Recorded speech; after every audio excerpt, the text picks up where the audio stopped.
Purihin pong ating dakilang Diyos, purihin pong ating pinakamamahal na Panginoon. God bless you po sa ating beloved preacher, beloved Brother Lando. Magandang hapon po, mamaya naman. Tayo muna ay manalangin bago tayo dumako sa mga banal na salita ng ating dakilang Diyos natin mapakinggan. Manalangin po tayo. Dakil at mapagpala po naming Ama, Diyos na makapangyarihan sa lahat. Sa makapangyarihang pangalan ng aming pinakamamahal na Panginoon, malapaminsan pa kaming lumalapit. Humingi kami ng kapatawaran sa aming mga pagkukulang, sa aming mga kamalian, dakilang Diyos. Dalangin po namin na pagpalain mo po yung mga salita, patuloy po kayo mangusap sa bawat sa amin.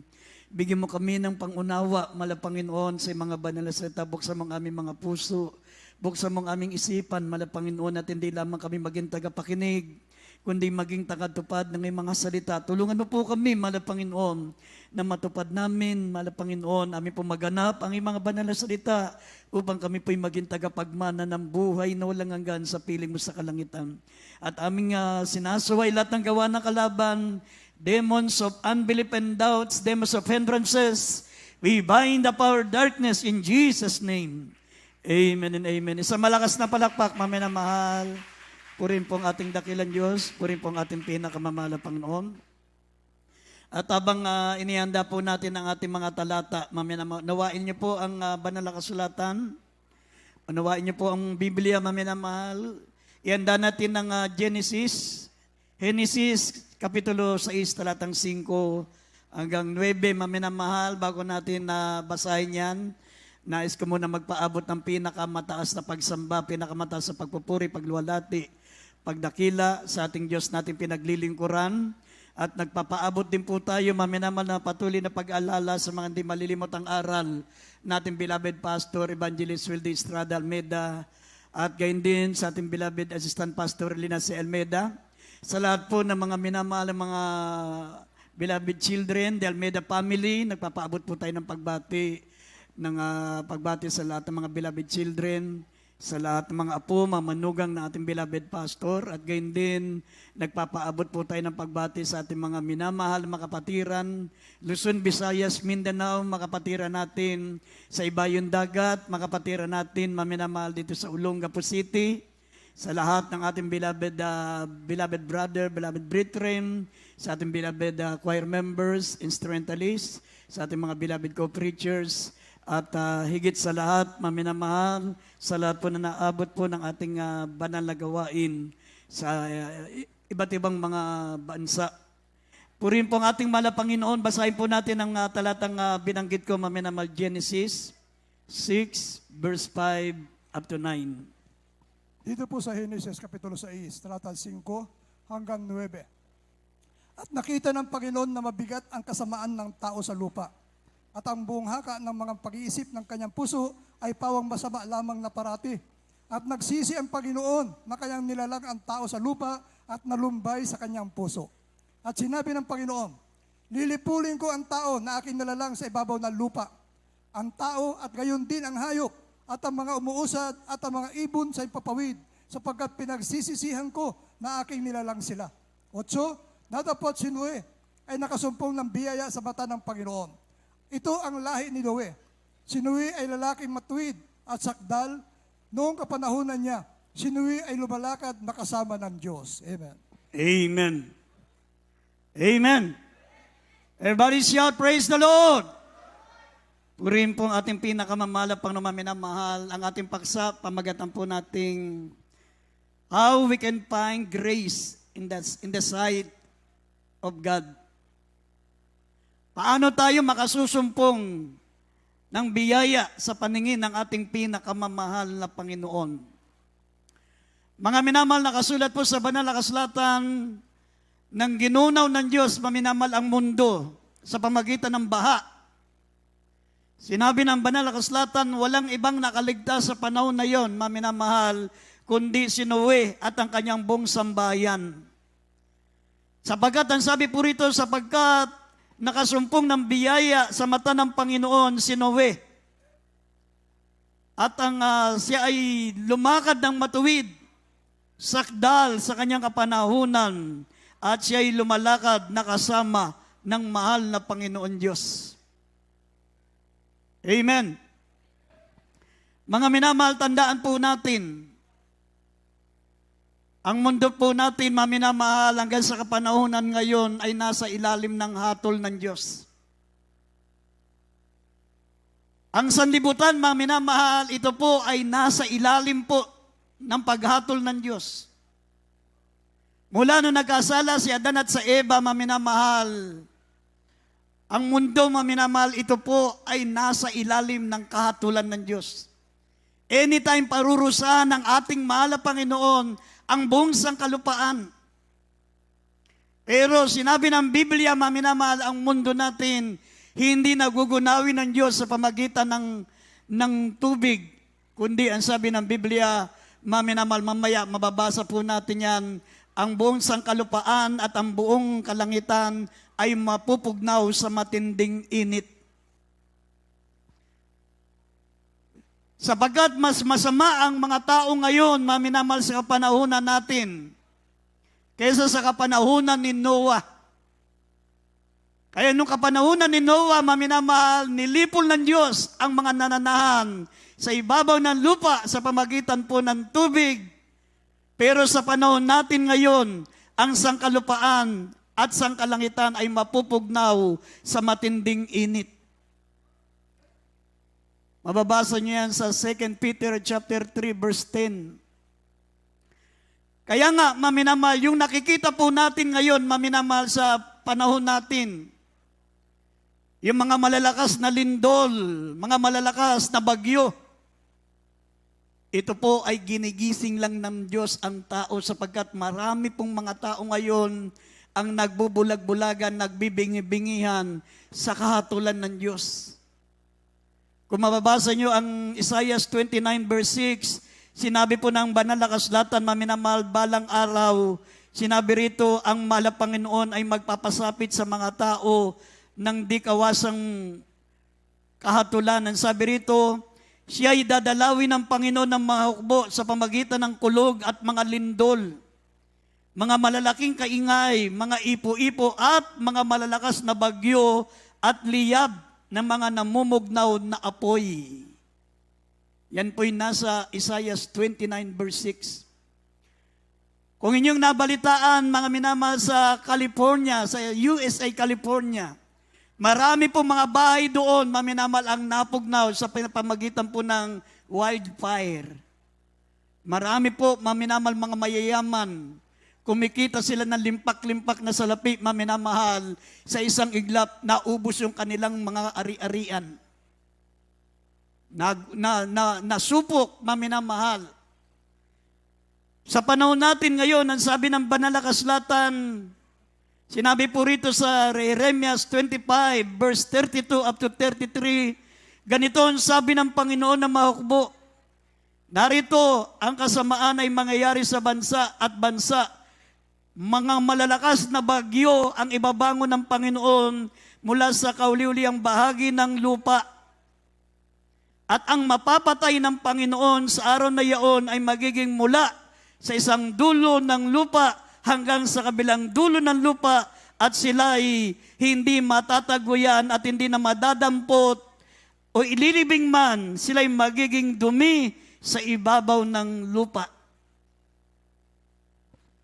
Yan po, maminamahal, ay nakalulungkot na nangyayari po sa panahon natin. Pero makita niyo po ang tao ngayon nananatiling bulag, nananatiling bingi. Imbis na ang tao ngayon, maminamahal, ay lumapit sa ating mahal na Panginoon, imbis na ang tao ngayon, maminamahal, ay maglingkod na sa ating pinakamamahal na Panginoon, nananatili silang walang pakialam. Hindi nila binibigyan ng importansya ang paglilingkod sa Diyos. Katulad ng kapanahunan ni Noah, maminamahal. Nung kapanahunan ni Noah, halos lahat ng mga tao po, maminamahal, ay nalugmok sa iba't ibang uri ng kasamaan, paglalasing, mga pambababae, homosexuality, mga pandaraya, panggagahasa, lahat ng mga kasamaan ng panahon na yun, maminamahal, kaya nga sinabi ng Biblia, at umabot sa langit ang kasamaan ng tao. Kaya sinabi ng malapanong kay Noah, Noah, gumawa ka ng isang arko sapagkat nakita ko ang kasamaan ng mga tao dito sa ibabaw ng lupa. Kaya sabi niya, maminamahal, gugunawin ko ang mundo. Sabi, nakita ng Panginoon na mabigat ang kasamaan ng tao sa lupa at ang buong haka na mga pag-iisip ng kanyang puso ay pawang masasama na lang parati. At nagsisi ang Panginoon na kanyang nilalang ang tao sa lupa at nalumbay ang kanyang puso. At sinabi ng Panginoon, lilipunin ko ang tao na aking nilalang sa ibabaw ng lupa. Ang tao gayon din naman ang hayop at ang mga umuusad, ang mga ibon sa impapawid hanggang pagsisiyan nila na aking nilalang sila. Yan po ang nagbabantang panganib sa tao, maminamal. Pero ang mga tao ngayon nagnanatiling bulag, nananatiling bingi. Kaya nga dito po, matutungayan niyo po, maminamahal, ano ang paraan ng Diyos para tayo'y maligtas. Nung kapanahunan ni Noah, maminamahal, ang sabi, why Noah found grace in the eyes of God. Paano nakasumpong, maminamahal, ng biyaya si Noah sa paningin ng Diyos, kaya nga naligtas ang kanyang buong sambayan. Ang naligtas sa panahon na yun, maminamahal, sa buong tao, sa buong mundo, ay yung pamilya lamang ni Noah, 8 tao lang. Sa dami ng nilalang noon, sa dami ng tao sa buong mundo, ang naligtas ay 8 tao lang. Anong dahilan? Sabi ng Biblia, Noah, sabi, he was a just man. Si Noah, maminamahal, ay isang matuwid na tao. Maminamahal, sabi ng Genesis chapter 6 verse 9, at si Noah ay isang lalaking matuwid at sakdal sa kanyang kapanahunan. Matuwid. Ngayon sa panahon natin ngayon, maminamahal, paano ka magiging matuwid? Sinabi ng Roma, Kapitulo 3, talatang 10 at talo ng 23, sabi ng Biblia, walang matuwid, wala kahit isa. For all have sinned and come short of the glory of God. Walang matuwid sa panahon natin ngayon, maminamahal. Hindi katulad ni Noah, merong isang taong matuwid, si Noah. Pero sa panahon natin ngayon, sinabi ng Biblia, walang matuwid, wala kahit isa. Kaya ang tanong, paano tayo maliligtas samantalang hindi tayo matuwid sa harapan ng Diyos? Mga minamahal, maglingkod ka sa mahal na Panginoon. Nasa Malakias 3, talatang 18, ang matuwid ay yaong naglilingkod sa Diyos. At ang masama ay yaong mga taong hindi naglilingkod sa Diyos. Pag naglilingkod ka sa mahal na Panginoon, sabi ng Biblia, magiging matuwid ka sa harapan ng ating mahal na Panginoon. Ang sabi ng Malakias 3:18 at Philippians chapter 3 verse 9, mababasa niyo po, maminamahal, na ang katwiran taglay ng mananampalataya ngayon ay ang pananampalataya natin kay Kristo. Kapag ikaw ay naglagak ng pananampalataya kay Kristo, magiging matuwid ka sa harapan ng Diyos. Basahin po natin, maminamahal, Malakias 3:18 at Philippians 3, talatang 9. Dito po sa Malakias chapter 3, verse 18, kung magkagayo'y manumbalik kayo at makikilala ninyo ang matuwid at ang masama, yaong naglilingkod sa Diyos ay yaong hindi naglilingkod sa Kanya. Dito po sa Philippians chapter 3, Verse 9. verse 9, at ako'y masumpungan sa Kanya na walang katwiran aking sarili sa matid bagay sa kautusan, kundi ang katwiran sa pamagitan ng pananampalataya kay Kristo. Ang katwiran ang buhat sa Diyos sa pamagitan ng pananampalataya. Amen. Amen. Palakpakan natin, maminamahal, ang ating pinakamamahal na Panginoon. Sinabi ng banal na kasulatan, maminamahal, walang matuwid sa atin, wala kahit isa. Kahit yung inaakala natin, mga minamahal na mga papa sa Roma na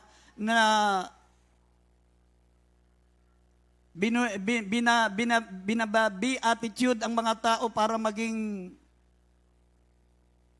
santo, maging santa, pero maging ang mga taong ito, hindi po pwedeng maging matuwid sa harapan ng Diyos. Sinabi ng banal na kasulatan, maminamahal, tayo'y magiging matuwid. Sabi, kung kayo ay manunumbalik sa mahal na Panginoon. Sabi ko, magkagayoy, manunumbalik kayo sa mahal na Panginoon at makikilala nyo ang matuwid at ang masama. ang matuwid ay yaong naglilingkod sa Diyos at ang masama ay ang mga taong hindi naglilingkod sa Diyos. Kapag wala kang panahon sa Diyos, kapag hindi ka naglilingkod sa Diyos, mga minamal, ikaw ay masama. Amen. Pero kung ikaw ay naglilingkod sa mahal na Panginoon, mga minamahal, sinabi ng Biblia, ang matuwid ay yaong naglilingkod sa Diyos. Sabi ng Philippians chapter 3 verse 9 na binasa natin, nasumpungan sa aking sarili sa mga tubagay sa kautusan, kundi ang katwiran sa pamagitan ng pananampalataya kay Kristo, ang katwirang buhat sa Diyos sa pamagitan ng pananampalataya. Ibig sabihin, magiging matuwid ang isang makasalanan kapag siya'y sumampalataya sa ating pinakamamahal na Panginoong Jesucristo. Amen. At ang sabi pa ng banal na kasulatan, kaya naligtas si Noah, he was a perfect in his generation. Siya'y perpekto, maminamal. Ibig sabihin ng perpekto, walang kapintasan. Pero tayo mga minamahal sa panahon natin ngayon, sabi nga, nobody's perfect. Walang matuwid sa panahon natin ngayon, pero pag ikaw ay lumapit sa ating pinakamamahal na Panginoon, naglilingkod ka sa Diyos. At sabi ng Philippians, chapter 2, verse 15 up to 16, ang sabi rito, maminamahal, ikaw ay nagiging banal, nagiging sakdal sa harapan ng Diyos sa pamagitan po, maminamahal, ng, sabi rito, na tayo po ay nagpapahayag ng salita ng kabuhayan. Ipapahayag natin ang salita ng mahal na Panginoon upang, sabi rito, upang tayo po ay lumiwanag, upang tayo maging walang sala, walang malay, walang dungis sa harapan ng mga lahing liko. Sa gitna ng mga masasama ay lumiwanag tayong tulad ng mga ilaw ng salibutan. Ibig sabihin, pag Kristiyano kang nagbabahagi ng salita ng Diyos, sabi ng verse 16, nagpapahayag ng salita ng kabuhayan, binabahagi mo ang kabutihan ng Diyos. Nagpapatotoo ka. Hindi mo sinasarili yung kaligtasan mo, binabahagi mo sa iba. Nag-aakay ka ng kaluluwa, ang tingin sa'yo ng Diyos, matuwid. Amen.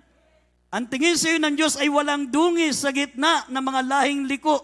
Ikaw ay nagliliwanag gaya ng tulad ng ilaw, maminamahal sa sanlibutan. Basahin natin Philippians 2:15 up to 16. Dito po sa Pilipos Kapitulo 2, talatang 15 hanggang 16. Upang kayo'y maging walang sala at walang malay, mga anak ng Diyos na walang dungis sa gitna ng isang lahing liko at masama, na sa gitna nila'y lumiliwanag kayong tulad sa mga ilaw sa sanlibutan.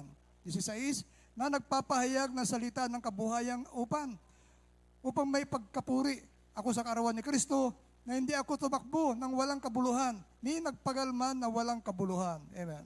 Amen. Amen. Paano tayo nagiging matuwid at walang sala sa harapan ng Diyos? Sabi ng Biblia, maminamal, nagpapahayag tayo ng salita ng kabuhayan. Kaya kapag ikaw ay mananampalataya, maminamahal, dapat hindi mo sinasarili yung kaligtasan. Dapat nagbabahagi ka ng salita ng Diyos. Dapat, maminamahal, humahayo ka. Dapat lahat ng mga nakikita mo, lahat ng mga nakakausap mo, lahat ng mga taong nakakadaop palad mo, ibinabahagi mo ang salita ng Diyos. Kasi hindi mo kayang maging matuwid sa sarili mo. Sabi ng Biblia, walang matuwid, wala kahit isa. Ngunit, kung ibinabahagi natin ang salita ni Kristo, ibinabahagi natin ang salita ng kabuhayan, sabi, tayo ay nagiging walang sala, walang dungis, walang kapintasan sa gitna ng mga lahing liko. Pero, maminamal, kung Kristiyano ka, napapanisan ka ng laway, hindi mo mabahagi ang salita ng Diyos, hindi ka nagiging matuwid sa harapan ng Diyos. Pag dumating ang Panginoon, iwan ka. Sa Biblia, mayroong Kristiyanong may iwan. Sabi, dalawa ang nasa bukid, isa kukunin, isa iiwan. Dalawang babaeng gumigiling, ang isa'y kukunin, ang isa'y iiwan. May maiiwan. Kaya kung hindi mo ibinabahagi ang salita ng Diyos, hindi ka magiging matuwid. Sabi ng Biblia, upang tayo'y maging walang sala, walang malay, walang dungis sa harapan ng ating mahal na Panginoon sa gitna ng mga lahing liko, tayo po ay magpahayag ng salita ng kabuhayan. Bakit maminamahal ang ministeryong ito, ang Jesus Miracle Crusade? Napakabilis po ng pagdami. Napakabilis po ng pagliligtas ng maraming mga kaluluwa. Ang mga kapatiran natin, aktibo po sila. Mga ordinary Christian, nandun sa mga pagamutan. Mga ordinary Christian, nandun sa mga bilangguan. Mga ordinary Christian, nandun maminamahal sa iba't ibang maraming mga tao. Nagbabahagi po ng salita ng Diyos. Yun ang gawain nila. Ako, bago ako naging mangangaral, maminamahal, ako po, maminamahal, ay kahit sino makausap ko, kahit hindi ako pinakikinggan, ang ginagawa ko na nagtatrabaho ko nun, makinig lang sila sa akin, ililibre ko, pinakakain ko habang pinapakain ko sila, nagbabahagi ako ng salita ng Diyos. Gumagawa ako ng paraan para maibahagi ko yung kaligtasan. Tapos, pag wala akong pasok sa trabaho, humahayo kami. Pumupunta kami sa mga bahay-bahay. Hindi ko pa alam na bahagi pala ng kaligtasan ito. Hindi ko iniisip yun. Ang iniisip ko yung utang na loob sa Diyos na ako'y binago, ako'y pinagaling, ako ay binigyan ng mala Panginoon ng bagong buhay sa pananampalatayang ito. Kaya nga, mga minamahal, buong bahagi ng buhay ko, aking ginagamit para mga minamahal mapaluguran ko ang ating pinakamamahal na Panginoon. Yung pala, sabi ng Biblia, ito po ang magpapaperpekto sa atin. Magiging sakdal, sabi ng Biblia, upang kayo'y maging walang sala, walang dungis, at walang kapintasan sa gitna ng mga lahing liko, sa gitna nila ay lumiliwanag kayong tulad ng mga ilaw ng sanlibutan. Ibig sabihin, pag naibabahagi pala natin ang banal na salita ng Diyos, nagiging malinis, nagiging walang dungis, at nagiging walang kapintasan tayo sa harapan ng Diyos. Pero kung naghihintay ka lang, maminamal ng Pasko, naghihintay ka lang sa pagbabalik ng mala Panginoon, hindi ka nagbabahagi ng salita ng Diyos, ang tawag sa iyo ng Diyos, maramot. Ang tawag sa iyo ng Diyos, swapan. Ang tawag sa iyo ng Diyos, makasarili. Nasa iyo ang kayamanan, ang kaligtasan, nasa iyo ang lahat ng probisyon. Mga minamal na kinakakamtan mo sa paglilingkod sa Diyos, pero sinasarili mo. Ayaw mong makamtan ng iba yung tinanggap mong kaligtasan, tinanggap mong pagbabago, tinanggap mong pagpapala. Ang tawag sa iyo, makasarili. Makasarili ka, wala kang awa, wala kang habag, wala kang pag-ibig. Kapag Kristiyano ka, hindi ka marunong magbahagi ng salita ng Diyos, ikaw po, mga minamahal, ay napapabilang sa taong makasarili. Ayaw ng Diyos yan. Pero si Noah, sabi ng banal na kasulatan, he was a perfect in his generation. Napaka-perfecto niya, mga minamahal, kaya inabot po ng 120 years ang tinatawag na arko na pinagawa niya, sapagkat araw-araw humahayo si Noah. Araw-araw pumupunta siya sa mga bundok, pumupunta siya sa mga sulok, pumupunta siya maminamahal sa mga lugar upang bahagian niya ng salita ng Diyos na ang Diyos ay nagbabawala na parurusahan niya ang mga taong hindi maglilingkod sa Diyos. Pero nakalulungkot, pamilya niya lang naniwala sa Kanya. Sa 120 na taon na pangangaral, 120 years. 120 years, walang ibang ginawa si Noah kundi mangaral. Sabihin sa tao na merong paghuhukom na darating sa mundo. Mga minamahal, si Noah ay namatay ang edad niya ay 650. 650 nung binawian ng buhay si Noah, ngunit ang buong bahagi ng buhay niya ay ipinangangaral niya sa mga salita ng ating pinakamamahal na Panginoon. Ang sabi, he walked with God. Lumakad siya ng kasama ang Diyos. Nabasa po natin, yun ang dahilan kung bakit naligtas si Noah, maminamahal, doon sa malaking baha ng Diyos. Kaya nga, dito po sa banal na kasulatan, maminamahal, isa sa paraan ng paglakad na kasama ang Diyos. Ang sabi po rito, if you walk in the light, as He is in the light, we fellowship one with another. And the blood of Jesus Christ cleanses us from all sins. Ang paglakad na kasama ng Diyos, yun tayo po. ay hindi lumiliban sa gawain ng Diyos. Nasa 1 John 1:7. If you walk in the light, as is in the light, we fellowship one with another. Meron tayong pagtitipon.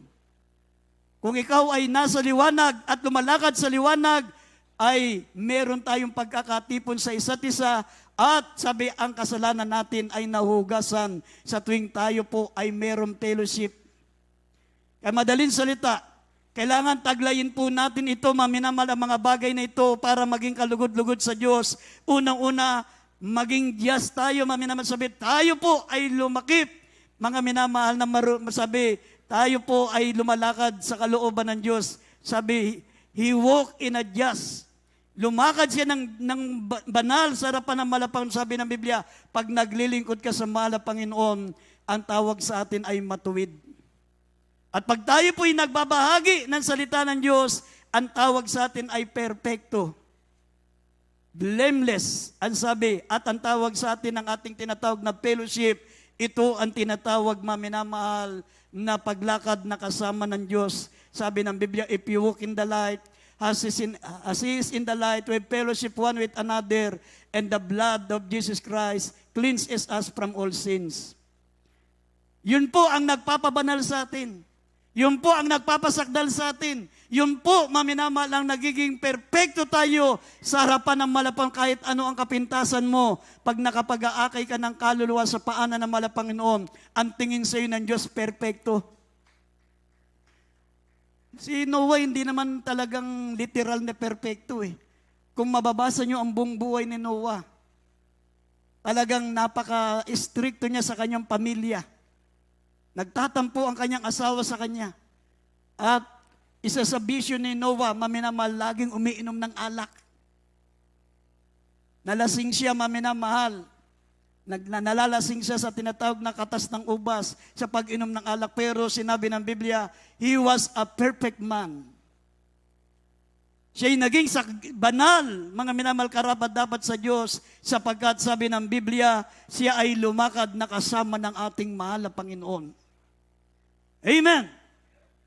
Kaya ngayon, maminamahal, sabi, why we need to find grace in the eyes of the Lord?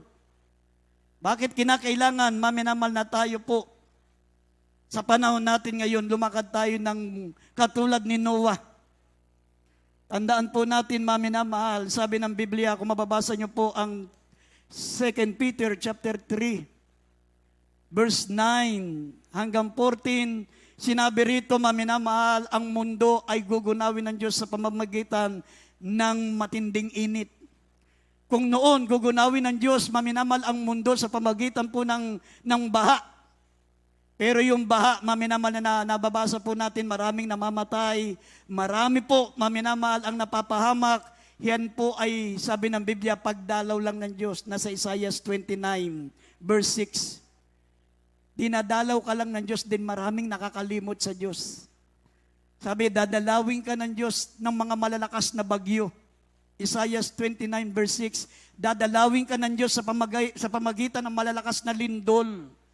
Dadalawin ka ng Diyos sa pamagitan ng namumugnaw na apoy, wildfire, gaya ng nangyari sa California, maminamahal, ang mga artista, ang mga mayayaman na kumikita ng $1,000,000, maminamahal, naging mahirap pa sa daga.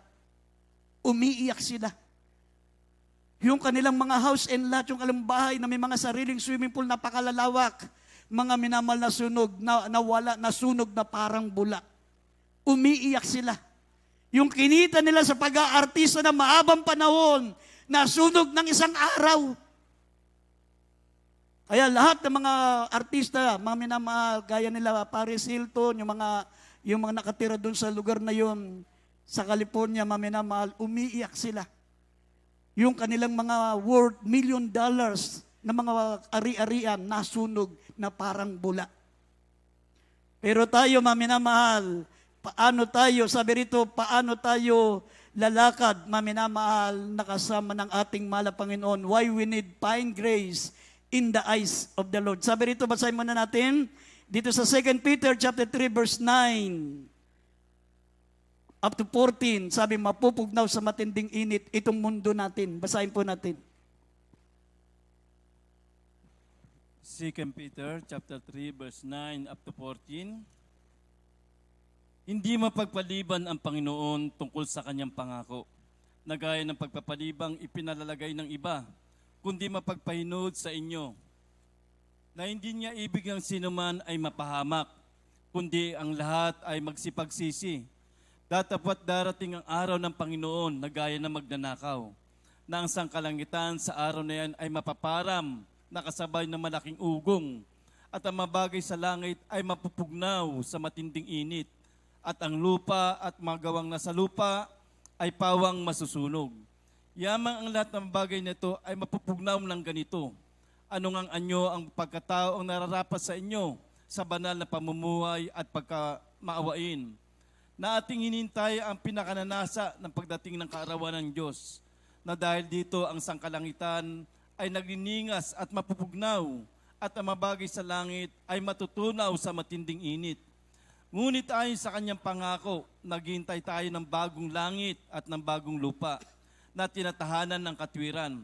Kaya nga, mga minamahal, yamang kayo nagsisipaghintay ng mga bagay na ito, pagsikapan niyong masumpuan kayo sa kapayapaan na walang dungis at walang kapintasan sa paningin niya. Amen. Amen. Everybody shall praise the Lord. Mga minamahal, sinabi ng banal na kasulatan, kung yung unang panahon, maminamahal, ginunaw ng Diyos ang mundo sa pamagitan, mga minamahal, ng tubig. Ang kapanahunan natin ngayon, maminamahal, matindi. Bakit? Kasi nung unang panahon, maminamahal, hindi kayo makababasa sa banal na kasulatan na nakagagawa ng karumal-dumal na kasalanan sa kapanahunan natin ngayon. Ngayon, makikita nyo, maminamahal, meron tayong mababalitaan, yung kanyang pamilya, chinap-chap niya, nilagay sa karton. Asawa niya, pinagputol-putol, tapos inilagay sa karton, tinapon sa dagat. Mas malupit ang mga tao ngayon, mga minamahal. Mga babae, nagbebenta ng panandaliang aliw, nagbebenta ng kalangkatawan, iba't ibang lalaki ang makasama. Samantalang noon, hindi ganun ang kasamaan ng tao noon. Ang mga lalaki ngayon, maminamahal, talagang ginawang hanap buhay, maminamahal yung mga lalaki, mga bakla, binibenta nila yung kalangkatawan sa mga bakla para kumita ng limpak-limpak na salapi. Pero noong mga panahon na yun, panahon ni Noah, walang ganong kasama. Ibig sabihin, mas masama ang mga tao sa panahon natin ngayon. Kita nyo, dahil sa pera, bakit nilulubog tayo? Bakit nagbabaa tayo? Yung mga inilagay nating mga senador, puro gahaman. Walang ibang inisip kundi kumita ng limpak-limpak na salapi. Walang ibang inisip, maminamahal, kundi magpayaman. Kahit mamatay sila, hindi mauubos yung kayamanan nila. Imagine, 51 billion. Gaano karami yun? Yung iba, 500 million, 300 million. Yung taga Davao, 51 billion. Imagine, mga minamahal, maubos mo hanggang mamatay ka, hindi mo kayang ubusin yun. Wala ka ng satisfaction. Hindi mo magagastos yun. Kahit araw-araw gumastos ka ng 1 milyon, hindi mo kayang ubusin sa buong buhay mo, lalo na pag ang edad mo ay 50 na pataas, hindi mo na kayang ubusin yung ganong karaming pera. Pero wala pa rin tigil sa pagpapakayaman, wala pa rin tigil sa pagkakagahaman, sa salapi. Kaya nga, nilulubog po ang ating bansa. Amen! Yung ibinabayad nating buwis, napupunta doon. Sa kanilang bulsa, shoot na shoot sa bulsa nila. Amen! Pero sabi ng banal na kasulatan, maminamahal, darating ang araw, ang buong sangkalupaan at ang buong sangkalangitan ay mapupugnaw sa matinding init. Amen! Kung ginunaw ng Diyos ang mundo sa pamagitan ng tubig, mas malupit ang Diyos, maminamahal, sa kapanahunan natin ngayon kasi mas masama ang tao ngayon. Yan po ang totoo. Mas masama ang tao ngayon kaysa noon. Kasi noon, wala kang mababasang ganyan na nagnakaw ng 51 billion. Wala kang mababasa na nagnakaw ng 500 million. Mayaman na, nagpapakayaman pa. Wala kang mababasang ganun, mga minamahal. Kaya nga, grabe ang inaabot po ng ating bansa sapagat sa mga magahaman, mga sakim na mga nilagay natin sa politika. Kaya nga, dapat tayo po mga mananampalataya, mga minamahal, sa susunod, mga minamahal, magtanong kayo sa mga mangangaral kung sino ang gawin natin na ilalagay. Hindi yung tayo po ang namimili. Sapagat kung tayo ang mamimili, tayo ay magkakamali. Amen. Kaya sabi ng banal na kasulatan, why we need to find grace in the eyes of the Lord. Unang-una, mga minamahal, tayo po ay nasa ilalim ng hatol ng Diyos. Kinakailangan natin makasumpong tayo ng biyaya sa harapan ng Diyos. Nasabi ko sa inyo paano makakasumpong ng biyaya na kasama ang Diyos. Unang-una, sinabi rito, kinakailangan natin, mga minamahal, na tayo po'y lumakad na kasama ng ating mahal na Panginoon. Amen. Inisa-isa natin paano tayo magiging matuwid. Sabi ng Biblia, ang matuwid ay ang naglilingkod sa Diyos. Kailangan maglingkod ka sa Diyos. Amen.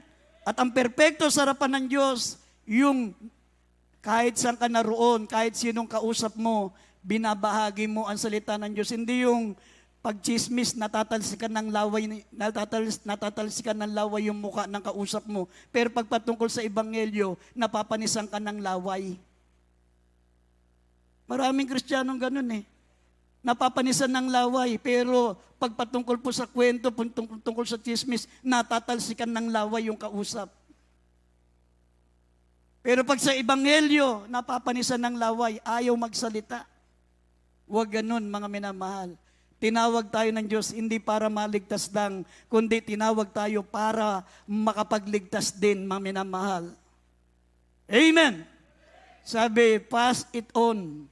Yung kaligtasan tinanggap mo, sabi na Mateo, Kapitulo 10, talatang 8, humayo kayo, magpagaling kayo ng karamdaman, magpagaling kayo ng mga may sakit, magpalayas kayo ng demonyo, mangaral kayo ng salita ng Diyos, tinanggap nyo yung walang bayad, ibahagi nyo ng walang bayad. Pag sinasarili mo yan, maiwan ka sa rapture. Pag naiwan ka sa rapture, maminamahal, tandaan mo, ang pinaka-chance mo na lamang, magpaputol ka ng ulo.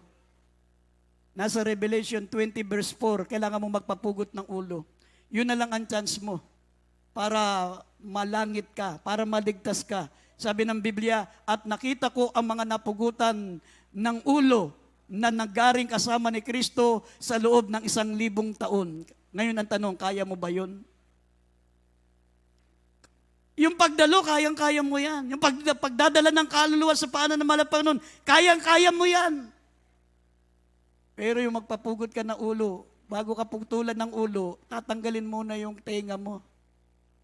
Papatakan ng tingga yung mata mo. Babalatan ka muna ng buhay bago ka putulan ng ulo. Hindi ka rakadaka. Katulad ng ginawa kay Isaias. Si Isaias, biniti na nakaganito yung paa niya.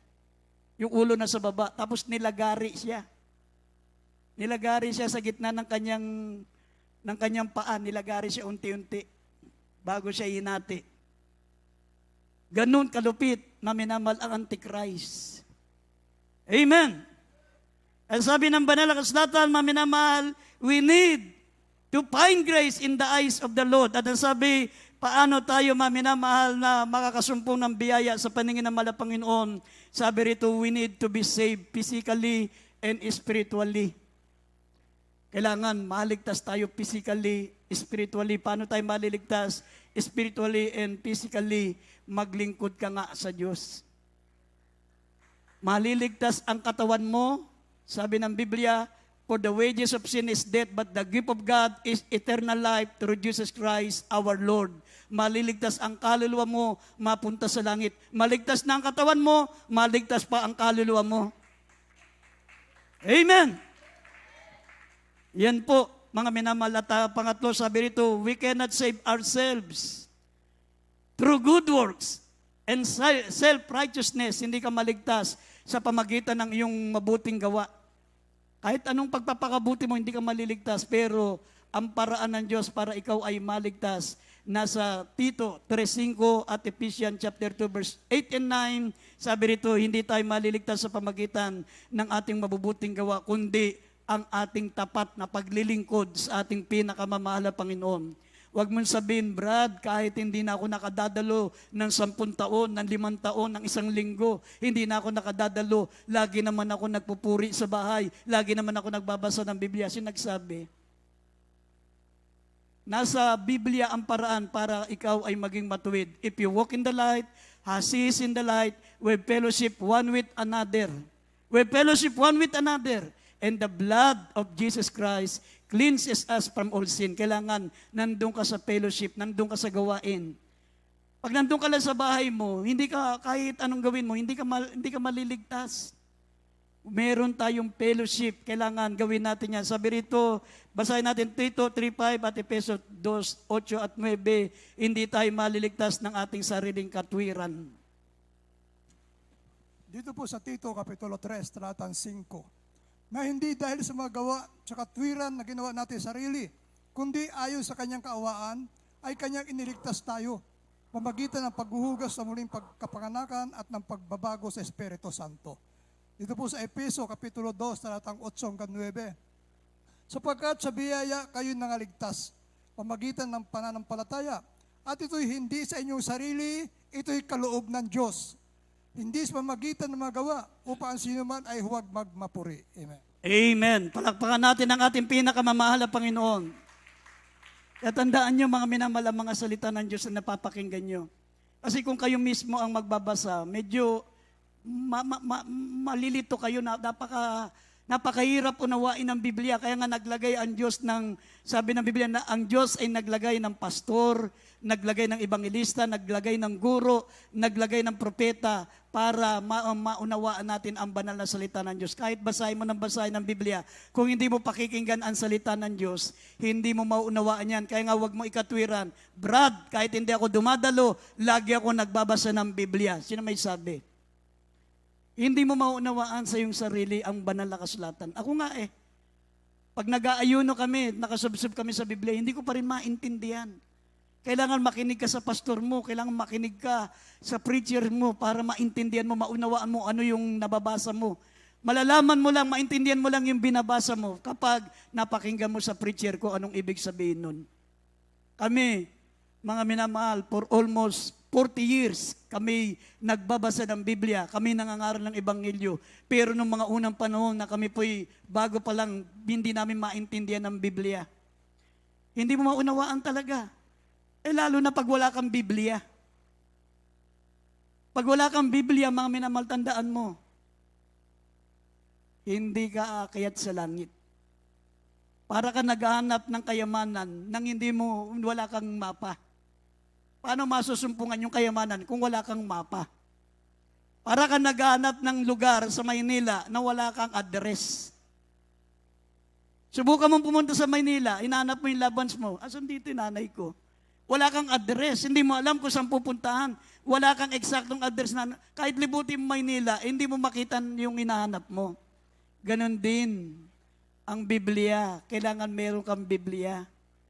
Pag wala kang Biblia, imposibleng masumpungan mo ang langit. Imposibleng makakit sa langit. Nakakabili ka ng cellphone worth 4,000, worth 5,000, tapos Biblia wala pang 300, hindi ka makabili. Galit ang Diyos diyan. Darating ang araw, gusto mong bumili ng Biblia, hindi ka na makabibili. Nasa huling talata, basahin natin Amos 8:11 hanggang 12, balang araw, ipagbabawal na ang Biblia. Hindi mo na makikita, kahit magbayad ka ng 1,000, magbayad ka ng 1,000,000, hindi mo na mabibili ang Biblia sapagkat balang araw, kukumpiskahin lahat ng Biblia, mga minamahal, at ito'y susunugin. Basahin natin ang huling talata, Amos 8:11 hanggang 12. Dito po sa Amos Kapitulo 8, talatang 11 hanggang 12, narito, ang mga araw ay dumarating, sabi ng Panginoon Diyos, na ako'y magpapasakit ng kagutom sa lupain. Hindi kagutom sa tinapay o kauhawan man dahil sa tubig, kundi sa pagkarinig ng mga salita ng Panginoon. At sila'y magsisilaboy sa dagat at dagat, at sila'y sa hilagaan ng kasahilanganan. Sila'y magsistakbo ng parot parito upang hanapin ang salita ng Panginoon at hindi masusumpungan. Amen. Amen. Everybody shout, praise the Lord. Balang araw, pagsisisihan mong hindi ka bumili ng Biblia ngayon. Kaya nga, sabi ng banal na kasulatan, ang mga kautosang ito, sabi ng Psalms, chapter 1, verse 1 up to 3, ang mga kautosang ito ay pagbubulay-bulayin mo, i-memorize mo, araw at gabi. I-memorize mo yan, babasahin mo yan, pagbubulay-bulayin mo, araw at gabi. Kasi balang araw, wala ka nang mapapakinggang salita ng Diyos. Balang araw, wala ka nang mabibiling Biblia. Balang araw, mga minamahal, wala nang salita ng Diyos. Ngayon, pwede kang bumili ng Biblia, malaya kang makarinig ng salita ng Diyos. Binabaliwala mo, wala kang Biblia. Balang araw, gusto mong bimili, wala ka nang mabibilan. Sabi, ikaw ay lilibot sa dagat, wala kang mapapakinggan. Pupunta ka sa bukid, wala kang mabibilian. Sabi, hindi mo na mapapakinggan ang mga banal na salita ng Diyos. Amen! Sapagkat magkakaroon ng kagutuman, hindi sa tinapay at hindi pagkauaw sa tubig, kundi sa pakikinig ng banal na salita ng Diyos. Kaya pagsisisihan mo na wala kang banal na kasulatan ngayon, habang malaya pa tayo makabasa, malaya pa tayo magkaroon ng Biblia, mga minamahal, bumili na kayo, basahin nyo, at mga minamahal, kung maaari, sabi, pagbulay-bulayin nyo. Sabi ng Psalms 1, verse 1 up to 3, pagbubulay-bulayin mo, araw at gabi, i-memorize mo, meditate day and night. Kasi pag inaalis sa'yo yan, wala ng Biblia, sinugin na nila yan, nandito na sa isip mo, nandito na sa puso mo. Sabi ng Deuteronomy 11:18, ang mga salita mo'y aking itinatago sa aking mga puso. Ikinikintal ko, inilalaga ko ang mga salita mo sa puso ko. Kapag nandiyan na ang salita ng Diyos sa puso mo, kahit sunugin pa nila ang Biblia, kabisado mo na ang nilalaman ng banal na kasulatan. Everybody shout, praise the Lord! Purihin pong ating dakilang Diyos, maminamahal. Kaya magpasalamat po tayo sa ating pinakamamahal na Panginoon habang malaya pa natin napapapurihan ang ating malapang. Awitan natin ang ating dakilang Diyos. Are you ready now? Tayo po'y tumayo, maminamahal. At kung meron tayong mga baguhan, mga bisita, kindly lumapit kayo sa unahan. Tanggapin ang ating pinakamamahal na Panginoon bilang inyong sariling tagapagligtas at magsimula na po kayong magpakainit sa paglilingkod sa ating mahal na Panginoon. Awitin po natin, maminamalang awiting, Are you ready now?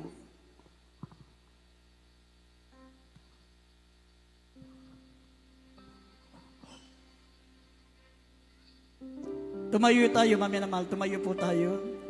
Bago tayo dumako sa ating mga kahilingan, pagbulay-bulayin nyo ang banal na salita ng Diyos, maminamahal. Isip-isipin nyo, anong mga pagkukulang ko, anong mga kamalian ko, gusto kong itama habang naghihintay ako sa pagbabalik ng mahal na Panginoon.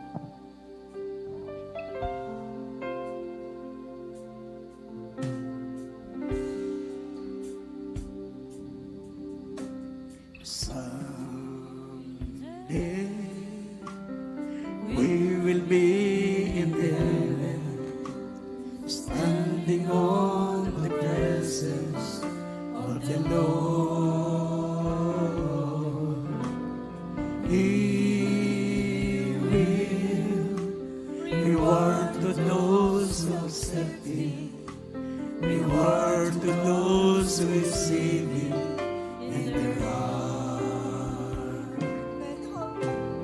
Are you ready now to face Jesus? Are you doing out His will? Are you keeping all the commandments that He gave? Are you ready now to face the Lord? Mga bisita natin, maminamalakay natin sa unahan.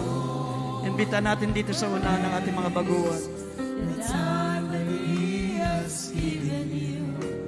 Spend this day with Jesus in your heart. Always praying in the Spirit, always giving glory to His name. Are you ready now to face Jesus? Are you doing now His will? Are you keeping all the commandments that He gave? Are you ready now to face the Lord? Don't waste the time that He has given you. Spend this day with Jesus in your heart. Tumawid po tayo mga minamahal. Awitan natin ang buong pagmamahal ng ating pinakamamahal na Panginoon. The Spirit, always giving glory to His name. Are you ready now to face Jesus? Are you doing now His will?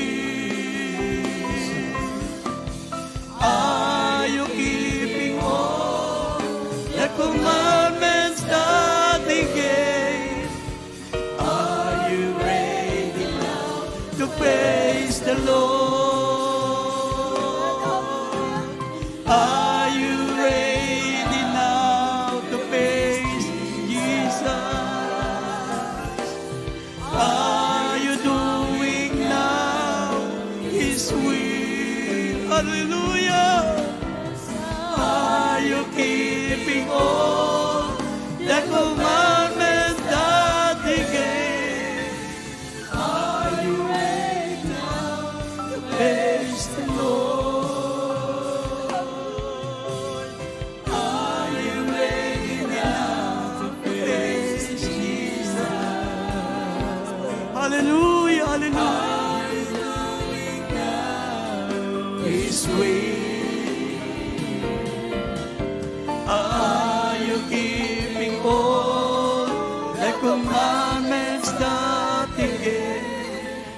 Are you ready now to face the Lord? Amen.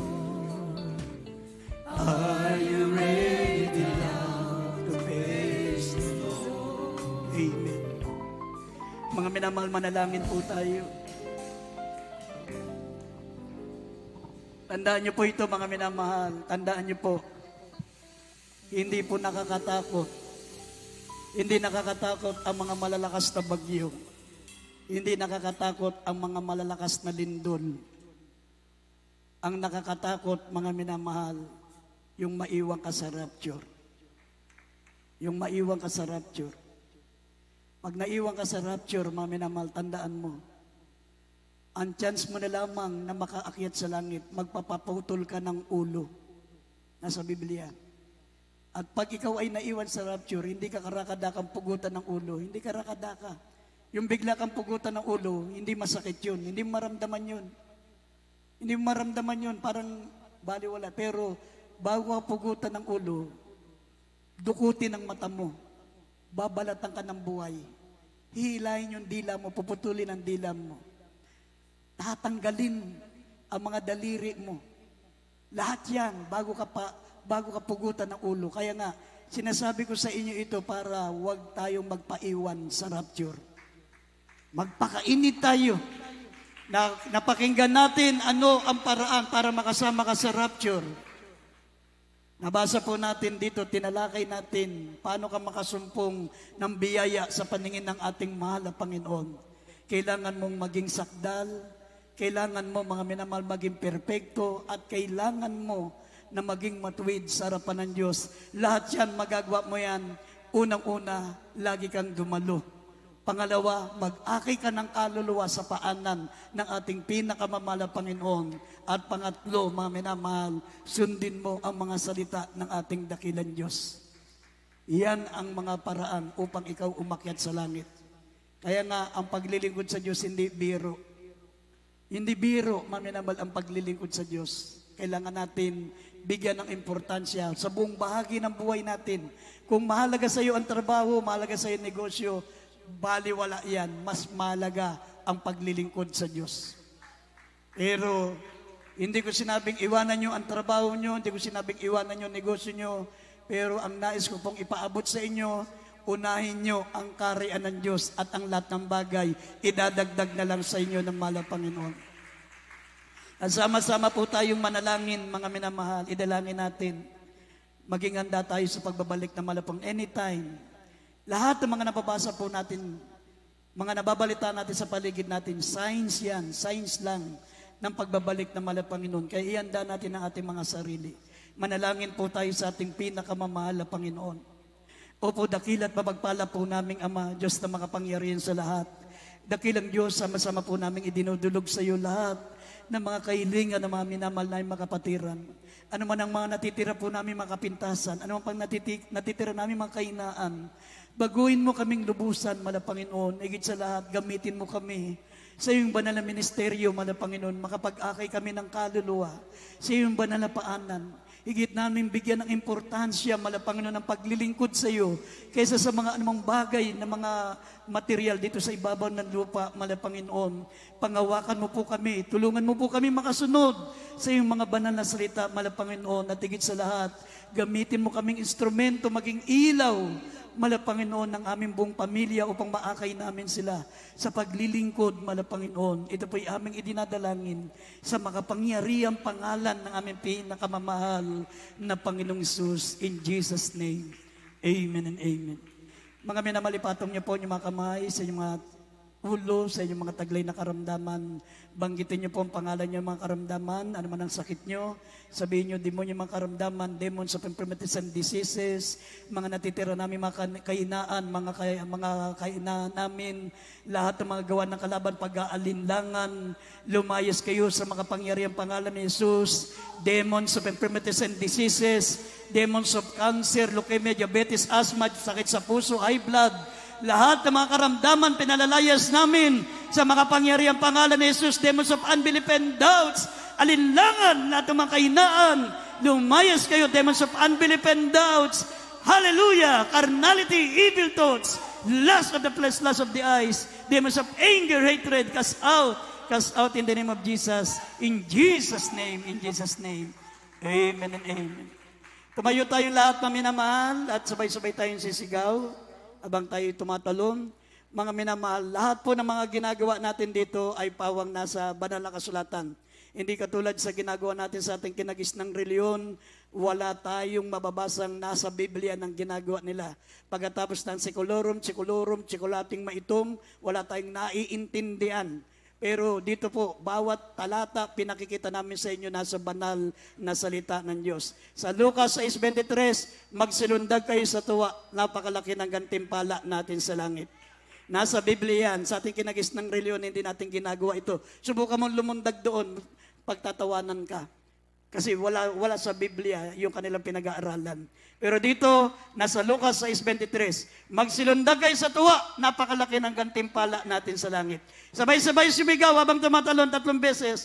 Hallelujah, praise the Lord. Hallelujah, praise the Lord. Hallelujah, praise the Lord. Hallelujah, praise the Lord. Parapakan po natin ang ating pinakamamahal na Panginoon. God bless you po, Mami na mahal. We love you so much.